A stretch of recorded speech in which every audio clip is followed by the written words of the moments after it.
Olá pessoal, meu nome é Renato Santiago, eu sou psicólogo e psicoterapeuta. E hoje eu vim falar para vocês sobre um tema muito pertinente e que vem ocupando a mentalidade de muitas pessoas que querem saber mesmo, né? E esse tema diz respeito à diferença entre o trabalho do psicólogo e o trabalho do coach, né? O que é o coach e o que é o psicólogo? O que o psicólogo ou o psicoterapeuta faz, né? Dentro da formação de psicólogo, nós vamos ver várias áreas de atuação, né?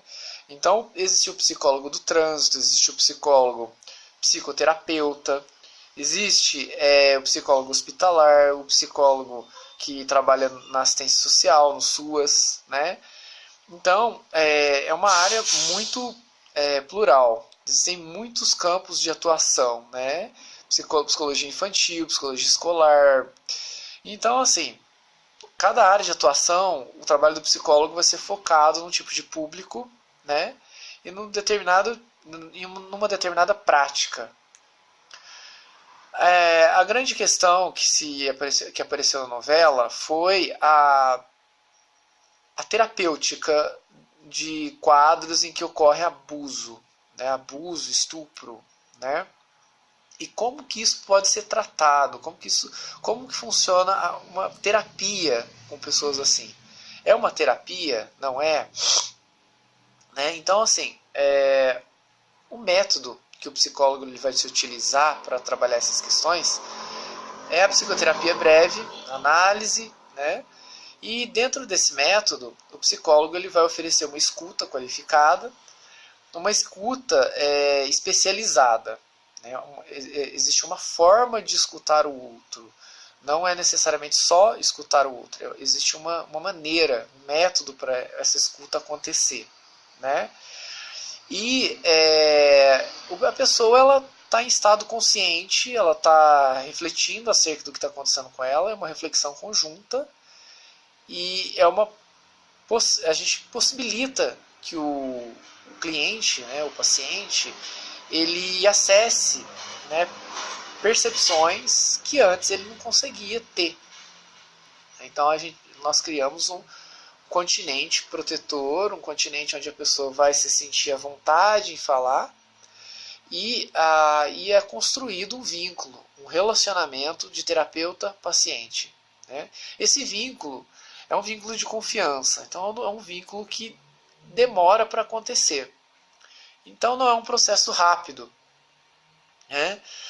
E por não ser um processo rápido, demanda um tanto quanto, tanto da parte do analista, do psicoterapeuta, quanto do cliente. Demanda um trabalho psicológico de ambas as partes. Né? Então, por exemplo, o psicólogo, para ele conseguir fazer com que o outro ele coloque questões internas para fora, ele precisa saber como funciona esse processo. Então, ele precisa ter passado por isso. Em primeiro lugar. Em segundo lugar, ele precisa acreditar que isso vai exercer um efeito terapêutico. Né? E não tem como você acreditar se você não passa por esse processo. Tá? Então, o que está em jogo no trabalho psicoterapêutico é a personalidade total, né, do terapeuta. Então nós chamamos isso de relação dialética. Tá? Uma relação dialética é uma relação onde tanto a minha personalidade como terapeuta, quanto a personalidade do cliente, elas estão envolvidas num processo de transformação ou de mudança. Né? Porque existe uma diferença entre transformação e mudança. Então, E aí, dentro desse trabalho terapêutico, dentro da queixa inicial e do plano terapêutico, o psicólogo, junto com o paciente, ele vai trabalhar qual é a meta, qual é o plano terapêutico para a pessoa. Né? E fechar isso em um contrato, na maioria das vezes um contrato verbal. Né? Um contrato onde o psicólogo deixa expresso e bem claro para o cliente qual é a questão que ele traz segundo o discurso dele. Né? Então não é um processo muito aberto, é um processo mais direcionado. Né? Quando nós falamos de coaching ou de outras técnicas, nós estamos falando de técnicas de potencialização, técnicas que trabalham mais questões de ordem superficial, né? Por que superficial? A pessoa ela tem que preencher alguns pré-requisitos para poder trabalhar com as suas metas, com as suas potencialidades, né? Ela precisa estar no estado psicológico onde ela consiga lidar com as suas questões de uma forma comprometida. E de uma forma comprometida, nós falamos de uma tríade, né? Uma tríade entre o que eu quero, o que eu posso e o que eu preciso. Né?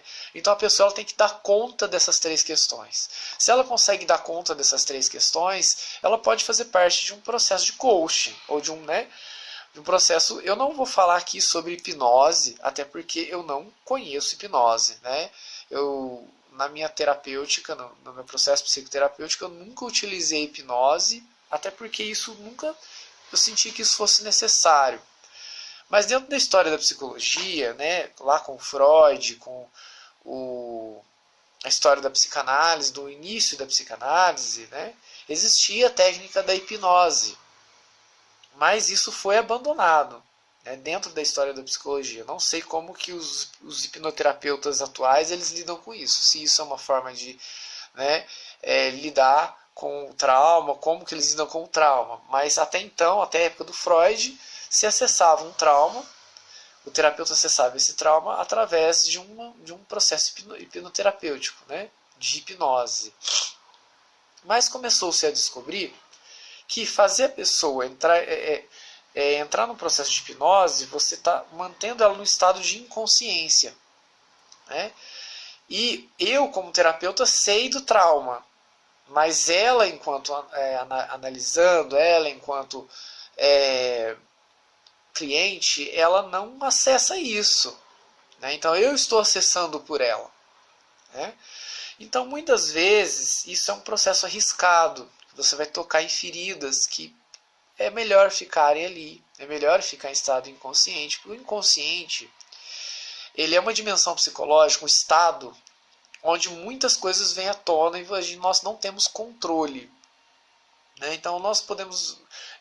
o inconsciente ele existe, aquele inconsciente pessoal, que são aquelas questões que estão pulsando, que elas querem vir à tona, né? Que é possível elas virem à tona, mas existem aquelas questões que a gente chama assim do passado que deve ficar enterrado.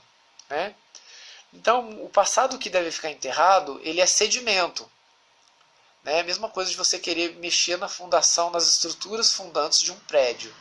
Quer dizer, você vai derrubar ele. Né? Então, muitas vezes, o psicólogo, nós temos que ter muita responsabilidade ao trabalhar em questões traumáticas, em questões a nível inconsciente, né? que são muito profundas. Né? Então, muitas vezes, por exemplo, para quem já trabalhou na alta complexidade, né? No serviço de alta complexidade, nós trabalhamos com pessoas, né, que demandam a redução de danos, né, que nós vamos reduzir o dano que já aconteceu ali. Então, geralmente tem quebra de vínculos, existe um distanciamento familiar, existe um estado de vulnerabilidade econômica também muito grande. Então, nesses quadros, nós não mexemos tanto no inconsciente. Não existe uma terapia do inconsciente, né? A nível de hipnose, a nível, né, de mexer no trauma. Né? Mas existe sim um trabalho de potencialização, né? De empoderamento, um trabalho de autorresponsabilização, desenvolvimento de autonomia. Nós geralmente trabalhamos com esse público questões que vão ser questões possíveis. Né? Então, eu acho que em nossa sociedade nos cabe pensar muito mais no possível de cada um, naquilo que é possível para cada um. Né? Nossa cultura ela é impregnada de uma ideia de crescimento, muito associada a um perfeccionismo. Tá, pessoal? Então, desde o positivismo, desde a industrialização, o processo de industrialização, nós temos uma cultura consumista, uma cultura capitalista, né? Uma cultura que privilegia uma descartabilidade do objeto, né? as relações estão muito líquidas, muito fluidas, né? As pessoas se sentem muito inseguras, né? Ao mesmo tempo as pessoas estão se descobrindo, né? Então assim, nós viemos de um histórico de instrumentalização. Então é natural que nós tentamos instrumentalizar o cuidado. Então, muitas vezes, falar de coaching, ao invés do sofrimento, falar de crescimento, trocar o crescimento, o sofrimento por crescimento, né, é muito uma tentativa de instrumentalizar algo que não é instrumental, né, como o psiquismo, como a alma. A alma ela sempre foi associada, como diz o James Hillman, ao inapreensível, ao profundo, ao íntimo, ao feminino, né? Então a alma ela tem um tempo próprio, o tempo do corpo, né? Então nós vemos que em nossa cultura tudo está andando mais rápido do que deveria, né? Mas o tempo da alma não é o tempo da cultura, muitas vezes, né? Muitas vezes na maioria das vezes não, né?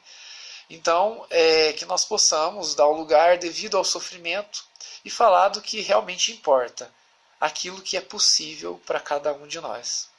Espero que vocês tenham gostado do vídeo, né? Curtem, compartilhem e postem suas críticas também, estamos abertos aí, tá bom? Até mais e tchau, tchau!